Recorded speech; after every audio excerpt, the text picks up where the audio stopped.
Welcome to Elkizi Explained. This is a new series I'm starting where I watch the first episode of Dizi or K drama or just anything in general, and I explain the show plot to you. So basically, I watch it so maybe you don't have to. So let's get right into it. In Elkizi, basically, I watched the promo of the show and I was really confused, and it gave me Little Red Riding Hood vibes, and I really wasn't sure who the big bad wolf was going to be.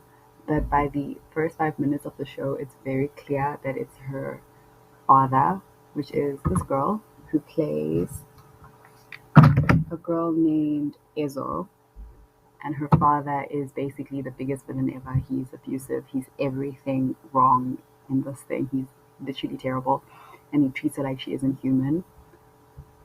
And it kind of seems like he treats her that way because her mother died at a young age, but it doesn't justify anything he's doing. So he's basically the main villain of the show, and the lead of the show is this girl Ezo, and she's very feisty, very fiery, and she stands up for herself. And she's one of those women who wants to do things for herself, and she doesn't want her father controlling her anymore, which is really commendable rather, and interesting to see, especially since her father and everyone treat her so terribly that she still has a high self-esteem and a high self-worth.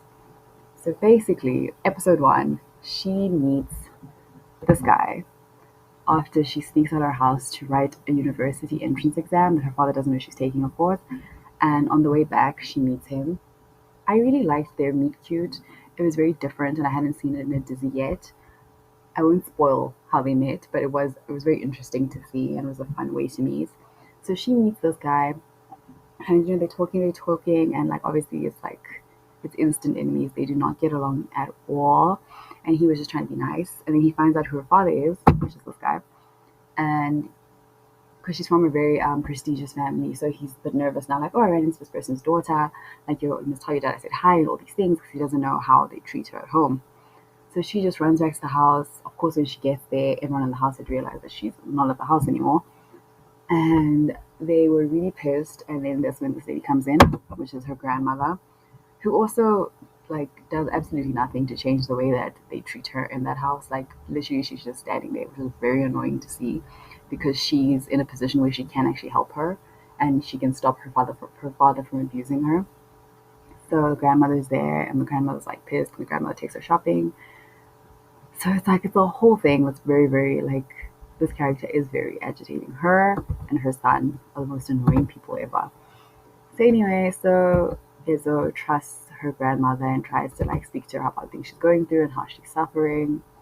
Mind you, the father is now remarried to this lady right here, who is the epitome of an evil stepmother, which is I think it's fair that the poster rather, gave me Glory Riding Hood vibes because she does seem actually is an evil stepmother in Glory Riding Hood. I'm not sure.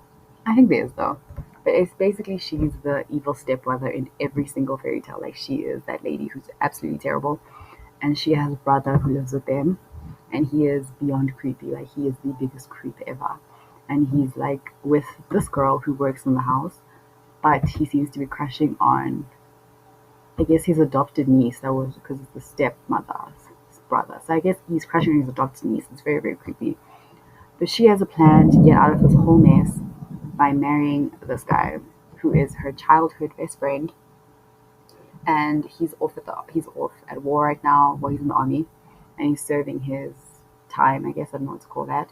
And they made a deal that if she passes her university entrance exam, he'll marry her, so that way she can be out of her father's house and in a safe environment. So basically, it's one of those times where women are only taken seriously if there's a man behind her. So she'll only be taken seriously if she has a husband to speak for her, which is very annoying. But yeah, that's their plan, and it seems like a good plan because he does like seem like a genuinely good guy, and that's his father, which is this guy. And there's also a lady this girl's mom, who I couldn't find a picture of, but she's the nicest character in the show, like really the nicest character, and she's basically become like a mom to Ezo ever since her mother tragically died by falling off a balcony. It's very traumatic. And then on the other side is this guy whose name is Ali, and his mother, who is basically a bit of a opportunist, as to say. because she's having an affair with Ezo's dad. So she's basically like a side because Ezo's dad is married to this lady. So they're having, on the side, they're having financial troubles. The mom is like, hey, we're going to go ask my sponsor to basically help us out financially. And obviously, he'll help me because like I'm in a relationship with this man. So the son is very upset about it and he doesn't really understand the whole situation. And he keeps asking his mom, like, hey, what's going on? Like, why is this man helping us? He also works for the father's company. And eventually he agrees, they agree to give them the money so they won't lose their house. And they also have a brother who was only in the first episode for a few minutes, so he wasn't like very, very important. He only made like a brief appearance. So the mother is one of those ladies who will do absolutely anything to get by, like absolutely anything. So her basically propositioning is his dad is not unheard of and it's not very crazy to think of. So that's basically episode one. And then the big like hook that clinches you to watch episode two is there's a big tragedy that I don't fully want to spoil. There's something very dramatic that happens, like extremely dramatic. And we start to see like different sides of different characters. So I'll start doing a few predictions. So obviously they will eventually get together. So it's very enemies to lovers that we're gonna see. But there will be a love triangle between this guy, and her. Because he's already said that hey, he's gonna marry her. And she seems very like, because people see her as very like weak and timid, but she may or may not be a killer by the end of the first episode. Like it's very dramatic. So if you want a show that's full of drama, intrigue, side chicks, money troubles, murder, this literally has everything. I'll probably be watching episode two because it really was entertaining. And there was a lot going on, but the pacing of the show was really good and I think it's shot beautifully. So I think it's worth a try.